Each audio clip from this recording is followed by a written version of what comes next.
В ясный солнечный день, кажется, даже погода радуется возвращению военных домой, на родину. Более 300 откомандированных в Сирийскую Арабскую Республику для выполнения задачи вернули свою часть. Первым военнослужащих поприветствовал глава Ингушетии Юнусбек Евкуров. Время тянется на выполнение таких задач. А мы как будто вчера вас проводили, сегодня уже встречаем. Я рад, что вы выполнили достойные задачи, что нет нареканий со стороны командования. А самое главное, есть, наоборот, позитивные направления вашей деятельности. Выполняя задачи, а мы с вами говорили, когда вас провожали, вы были готовы в том числе, и что Владимир Сергеевич об этом сказал, и к отражению террористических угроз, к решению любых задач, которые стоят на этом направлении. Любая миротворческая миссия, она подразумевает под собой конфликтные стороны, разведение конфликтных сторон.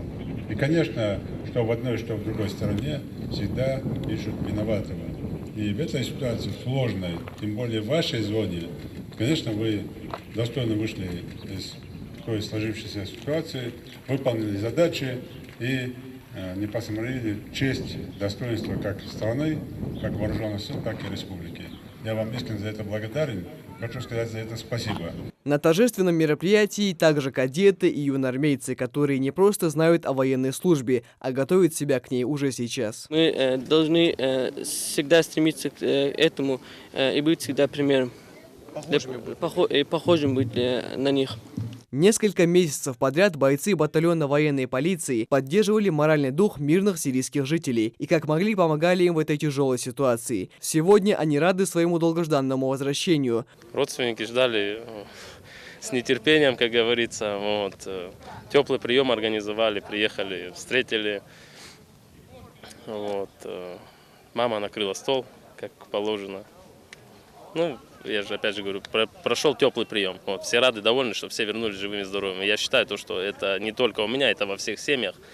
Все с нетерпением ждали своих близких, своих родных по приезду, чтобы все приехали, все вернулись домой живыми и невредимыми.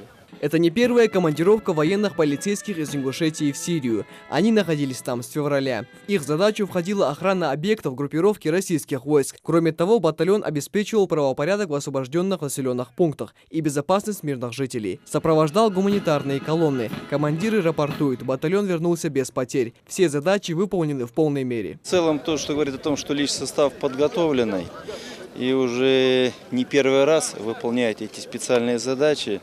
И учитывая эти факторы, наверное, и те сложные обстановки, которая была, они успешно выполнили те задачи, которые поставило перед ним командование. А далее самая торжественная часть мероприятия. Всему личному составу батальона военной полиции вручают ведомственные и государственные награды.